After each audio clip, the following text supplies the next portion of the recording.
HSC 25 ব্যাচের পরীক্ষার্থী, যেহেতু আমাদের এবার পরীক্ষার একদম প্রাক্কালেই কোরবানির ঈদ, এমন তো অবস্থায় তোমার অবস্থানটা কি হবে বা তোমার এখানে স্টেক কিরকম হওয়া উচিত? একটা জিনিস ক্লিয়ারলি মাথায় রাখতে হবে, তোমার এবারের কোরবানির ঈদটা যদি একটু কম আনন্দ করো, কম ঘোরাঘুরি, কম আড্ডাবাজি করো, পরের বেঁচে থাকলে আবার কোরবানির ঈদ আসবে।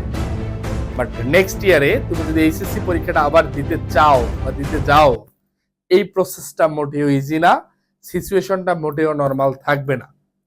যারা এইচএসসি পরীক্ষার্থী আছো, বিশেষ করে 25 ব্যাচের পরীক্ষার্থী, যেহেতু তোমার কয়েকদিন পরে ঢাকা বিশ্ববিদ্যালয় ভর্তি পরীক্ষা আসবে এবং তোমার এইচএসসি রেজাল্টের উপর ডিপেন্ড করবে তোমার বিশ্ববিদ্যালয় ভর্তি পরীক্ষায় তুমি কত গ্রেড 20-এর মধ্যে কত পাচ্ছ।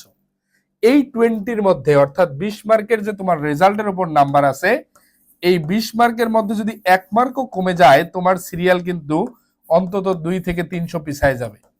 এখন তুমি দেখো, তোমার এইচএসসি তে রেজাল্ট ভালো করা দরকার, ঢাকা বিশ্ববিদ্যালয়ে ভর্তি হওয়া দরকার, নাকি এই ঈদে একটু বেশি বেশি ঘোরাঘোরা দরকার? জীবনে বহুত ঈদ আসছে, বহুত ঈদ আসবে ইনশাল্লাহ।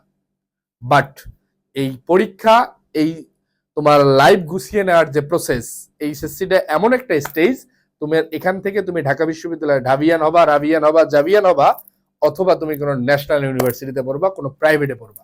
Choice is yours. বাট এতটুকু কথা বারবার সতর্ক করে দিচ্ছি, এই সুযোগ কিন্তু লাইফে, মানে বিশেষ করে জন্ম, মৃত্যু, বিয়ে এবং ঢাকা বিশ্ববিদ্যালয় ভর্তি পরীক্ষা, এটা লাইফে একবারই আসে। আর যেহেতু ঢাকা বিশ্ববিদ্যালয় ভর্তি পরীক্ষার প্রাককালে তোমার এইচএসসি পরীক্ষার নাম্বারটা কাউন্ট করা হবে, সুতরাং এখানে এক চুল পরিমাণ আর ছাড় নয়।